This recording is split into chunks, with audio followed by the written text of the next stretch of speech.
ګرانو لیدونکو السلام علیکم. ستاسو پام راړوم د نن ورځې تازه لنډو مهمو خبرونو ته. پیل عبدالله کوو. عبدالله د سولې او اړیکو د پراختیا لپاره پاکستان ته ځي. عبدالله وایي چې په کابل کې د پاکستان له سفیر زاهد نصرالله سره کتلي چې پاکستاني لوري په دغه کتنه کې عبدالله ته پاکستان ته د سفر بلنه ورکړې.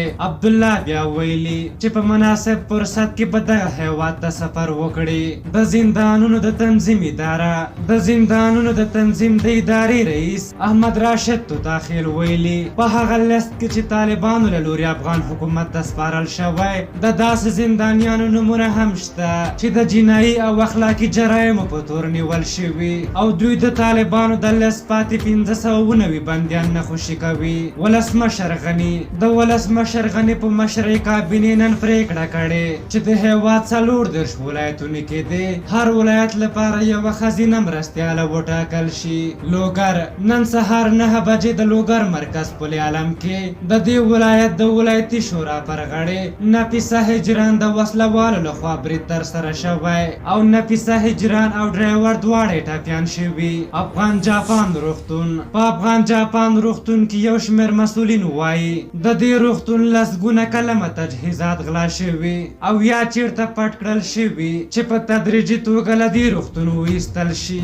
د دوی په وینا په دې توکو کې درمل، اغوستونکي توکي، وینټیلیټرونه او نور تجهیزات شامل دي. سید وحید الله کتالي د هرات والی سید وحید الله کتالي وایي د هرات ولایت ګمرک 90% عواید د مافیا له لوري هایپومایل کیږي او شخصي جیبونو ته ځي او یوازې 10% د دولت بودیجې ته ځي. ضیاءالحق مرخیل په پارلماني چارو کې د دولت وزارت وایي له کورنیو چارو وزارت سره هغه هوکړه لاسلیک کړه چې پر اساس به نور د ملي شورا غړو ته نمبر پلیټونو د بایومټریک پر اساس ورکول کیږي. په پارلماني چارو کې د دولت وزیر ضیاءالحق مرخیل وایي په دې کار سره بل یاد نمبر پلیټونو څخه د ناسمې استفادې مخه ونیول شي.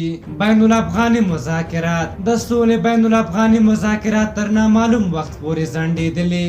د معلوماتو له مخې ټاکل شوي و چې د سولې بین الافغاني مذاکرات د جولای په 15 نیټه دوحه کې ترسره شي، خو ویل کېږي چې د 15,000 طالب بندیانو له جملې د 590 له آزادولو سره د افغان حکومت د مخالفت له امله دغه مذاکرات تر نامعلوم وخت ځنډېدلي.